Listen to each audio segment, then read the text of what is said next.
Hola, buen día. Hoy voy a entrevistar a Laura Hincapié, periodista de investigación, con el objetivo de obtener un análisis ético, editorial y sistemático de la cobertura de feminicidios en Colombia, contrastando la evolución narrativa con los hallazgos de mi proyecto Humanidad, más rigor, más respeto. Hola Laura, buenos días.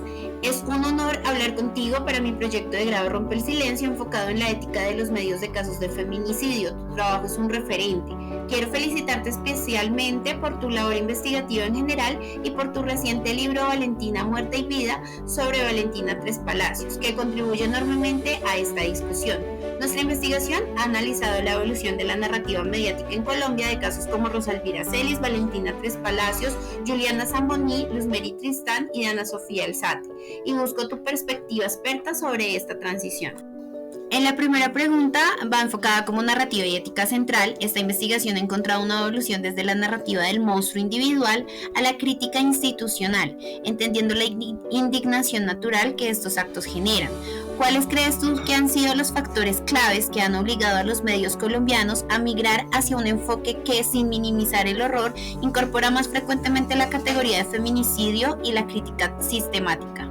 Bueno, que va la respuesta a la primera pregunta. Yo creo que definitivamente el factor más importante fue la promulgación de la ley Rosa Elvira Celis, cuando se establece que el asesinato de una mujer por su condición de mujer se llama feminicidio y hay una incorporación, digamos, jurídica de este delito a la ley colombiana, pues marca un precedente muy importante porque entendemos que estamos frente a una violencia sistemática contra una población vulnerable, que en este caso son las mujeres, que no estamos hablando de asesinatos comunes, que estamos hablando de un asesinato que tiene unas características muy puntuales, que además se dan unos escenarios de dominación del hombre hacia la mujer, que se da, digamos, entre una relación de pareja, que se da en un contexto muchas veces de violencia psicológica, de violencia económica, porque obviamente el feminicidio tiene unas condiciones muy particulares y cuando, digamos, la justicia lo reconoce como tal, como con un nombre, en este caso feminicidio, pues creo que eso obliga de cierta forma a los medios también a entender que tienen una responsabilidad muy grande al cubrir estos casos. Ya no se podía seguir hablando del crimen pasional que se utilizaba tanto equivocadamente, no, ya no se podía seguir hablando de la ira e intenso dolor que muchas veces se le reconocía a los hombres cuando mataban a una mujer.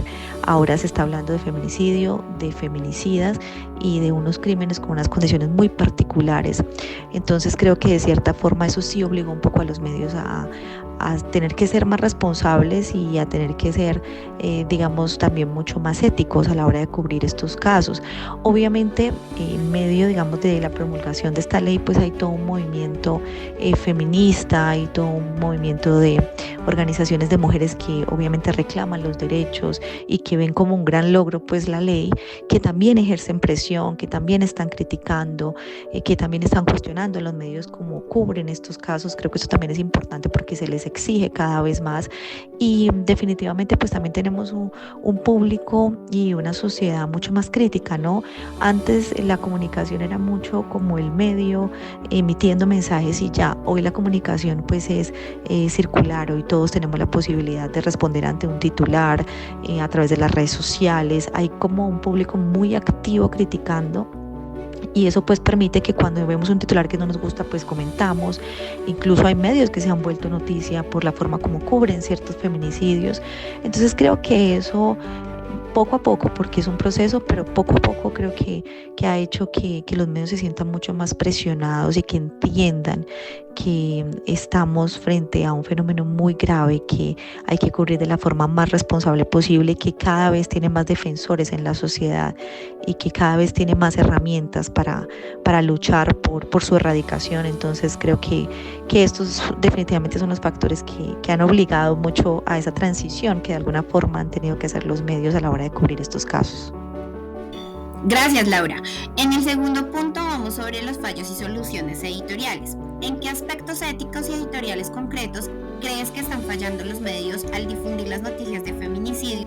¿Y qué cambios editoriales más firmes propondrías para asegurar que el cubrimiento cumpla consistentemente con el modelo humanidad, más rigor, más respeto?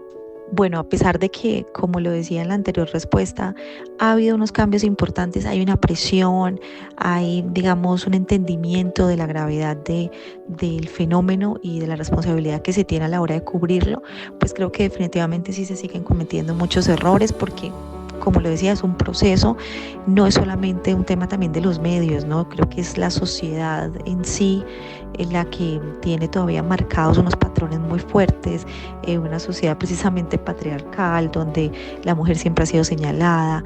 Entonces digamos que todo esto pues se combina en la forma como los medios también cubren los casos e incluso como las audiencias también espera que se cubran.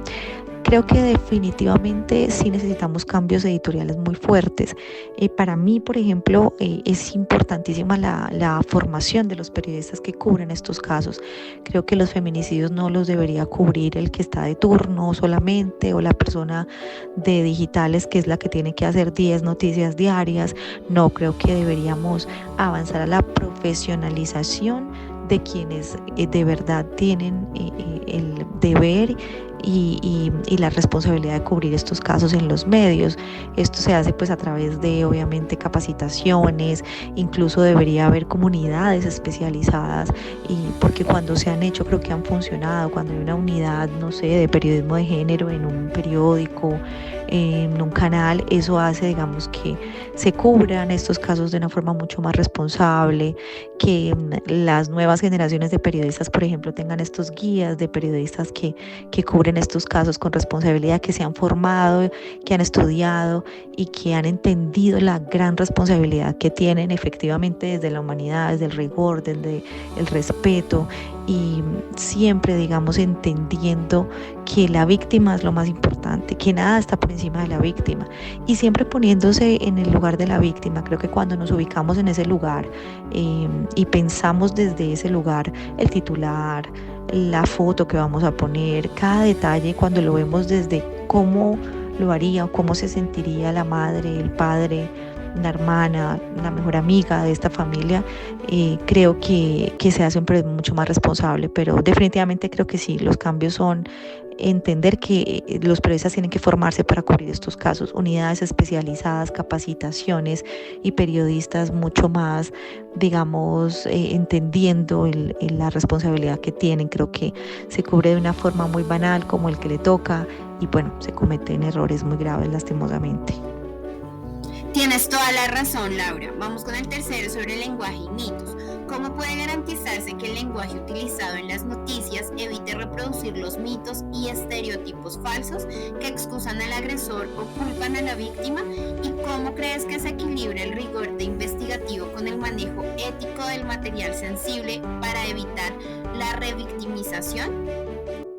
Bueno, definitivamente el lenguaje creo que es uno de los grandes problemas que hoy tenemos a la hora de cubrir estos casos, a la hora de titular, por ejemplo, vemos titulares que ya desde la noticia están siendo de cierta forma agresivos, pero además están revictimizando, cuando le dejamos muchas veces la carga a la víctima, ¿no? Un caso muy reciente fue el de Luz Mary Tristán y veíamos cómo se empezó a hablar de las exparejas de Luz Mary.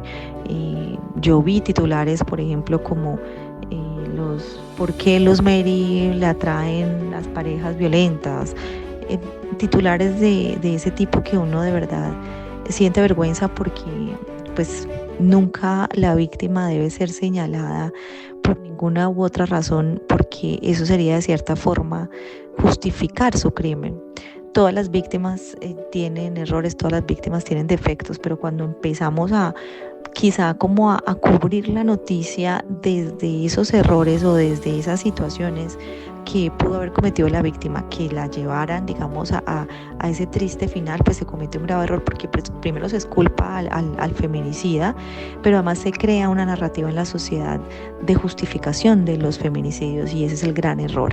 Creo que en los titulares muchas veces se cometen estos errores en el lenguaje precisamente porque lo que se busca es likes, lo que se busca es que las personas entren a la nota porque hoy se miden las métricas de los los medios pues están marcadas por cuántas veces le hicieron clic, cuántas personas entraron, y por eso hay muchos periodistas que no son, digamos, lo suficientemente experimentados en estos casos, y lo que hacen es hacer este tipo de noticias con titulares llamativos que muchas veces ni siquiera resuelven. Cuando uno le da clic y se mete a la noticia, ni siquiera se resuelve lo que se prometió, porque lo único que importa es que den like. Entonces creo que allí es muy importante sí hacer un trabajo de sensibilización muy grande en cuanto al lenguaje, en cuanto también al lenguaje visual, no me refiero solamente al de las palabras. A la hora de escoger una foto también es importante, como lo decía ahora, entender que esa foto es como la imagen que yo como medio estoy mostrando de esa persona, y que también debo ser respetuoso con eso. Si, por ejemplo, una familia me da acceso a una cantidad de fotos o material, tengo que tener, digamos, esa responsabilidad ética de saber qué tanto voy a mostrar, qué tanto puede influir en la, digamos, percepción que pueda tener las personas y las audiencias del caso frente a lo que yo estoy mostrando. Creo que es un ejercicio muy, muy importante que tienen que hacer, quizá como los periodistas veteranos de los medios, ¿no? Los que entienden la gran responsabilidad que se tiene, porque creo que mucha parte del problema está en estos nuevos periodistas, quizá jóvenes, que se ven obligados a tener que tener unas métricas y unos likes, y no evalúan, ni siquiera, creo que escriben los titulares y ni siquiera se les ocurre pensar en la familia de esa víctima.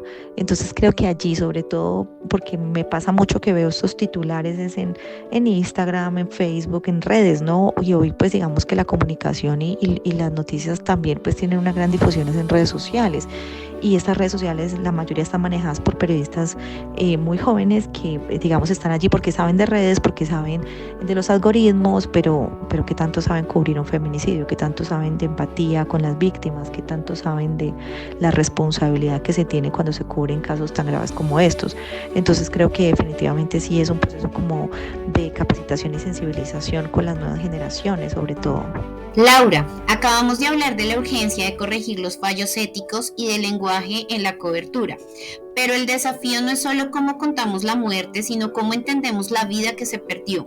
La ley tipifica el feminicidio, pero a menudo no logramos contar la historia de años de abuso que lo precedieron. La violencia se manifiesta en muchas formas: económica, psicológica y crucialmente el control coercitivo.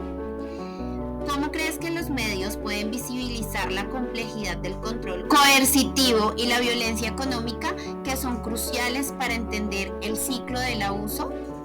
Bueno, la respuesta a la cuarta pregunta, yo creo que definitivamente cuando se hace un periodismo mucho más investigativo, mucho más profundo, se logra de cierta forma entender el contexto en el que ocurrió ese crimen. Finalmente el crimen es el resultado, pero hay todo un proceso detrás, hay todas unas causas, digamos, que se tienen que identificar, hay todo un contexto que permite entender cómo se llegó a ese resultado fatal, en este caso el asesinato de una mujer, el feminicidio. Y muchas veces en estos casos pues efectivamente hay violencia psicológica, violencia económica. Yo creo que entre más contemos los detalles de estos casos, logramos también educar mucho y sobre todo hacer ese periodismo de prevención. ¿Por qué contamos un feminicidio? Lo contamos por honrar a la víctima, por denunciar, obviamente, castigar, cuestionar a su feminicida, pero siempre tiene que haber también una intención de lograr prevenir. Y en un fenómeno tan grave como el feminicidio, yo creo que ese es uno de los retos que tenemos los medios. Listo, contamos esta historia, hacemos, digamos, honor a esta víctima, pero ¿por qué ella murió? O sea, ¿por qué no pudo salvarse? ¿Por qué no pudo ver las banderas rojas de las que tanto hablamos? ¿Por qué terminó así? Cuando, digamos, contamos todo eso alrededor, pues entendemos que hay una cantidad de situaciones que le mostraban quizá el camino, pero las víctimas muchas veces no lo pueden ver. Cuando uno cuenta esto, hay muchas mujeres que pueden, digamos, sentirse identificadas, pueden darse cuenta que están viviendo lo mismo, y los medios tienen esa responsabilidad. Por eso creo que contar feminicidios solamente como cifras, pues es un trabajo que le sigue, digamos, debiendo muchísimo a las víctimas. Hay que contar los casos, hay que contar las relaciones, hay que contar el perfil del feminicida también, porque muchas mujeres pueden estar conviviendo con un feminicida potencial y pues lo pueden, digamos, identificar quizá a través de los casos de mujeres que lastimosamente tuvieron que morir y ya no están. Entonces creo que eso es súper importante hacerlo en un periodismo mucho más reflexivo, un periodismo mucho más a profundidad, obviamente respetando la intimidad de las víctimas, pero entendiendo que nuestra labor también es la prevención. Gracias, Laura. Es que visibilizar el control coercitivo requiere un esfuerzo, una sensibilidad y a menudo una valentía enorme por parte del periodista para ir más allá de los hechos obvios. ¿Cuál crees tú que es la principal barrera personal o profesional que enfrentan los periodistas al cubrir estos temas tan sensibles? ¿Y cómo crees que pueden desplazar el foco del agresor para evidenciar la falla del sistema? Es decir, de la justicia, salud o policía, en la prevención y respuesta frente a estos casos? Bueno, definitivamente las creencias personales influyen muchísimo porque por más de que seamos periodistas, pues cuando tenemos de alguna forma prejuicios o preconceptos que los tenemos siempre sobre todo y dejamos que eso influya en la forma como contamos los casos y los cubrimos, pues obviamente eso afecta mucho porque terminamos de cierta forma justificando, ¿no? Entonces yo he visto muchas mujeres, incluso periodistas, entonces a ella la asesinaron, pero pues también quién sabe ya qué hizo, pero es que mira cómo se vestía, pero es que también quería sacarle plata a pero es que también una mujer decente no hace esto. Cuando empezamos incluso como a juzgar a esa víctima, creyéndonos nosotros mejores además que la víctima, pues es un error grandísimo porque pues los periodistas tenemos que ser efectivamente, como le dice la pregunta, agentes de cambio.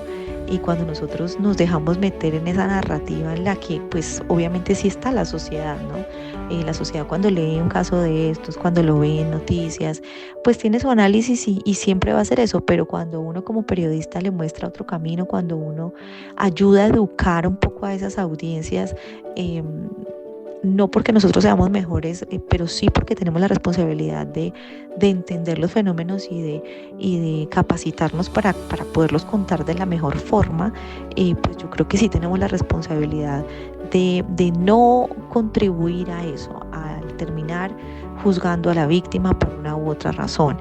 Aquí efectivamente lo que hay que juzgar siempre es al feminicida. No hay nada, absolutamente nada que esté por encima del feminicidio. Nada, ningún error que haya cometido la víctima justifica su atroz crimen, su atroz feminicidio.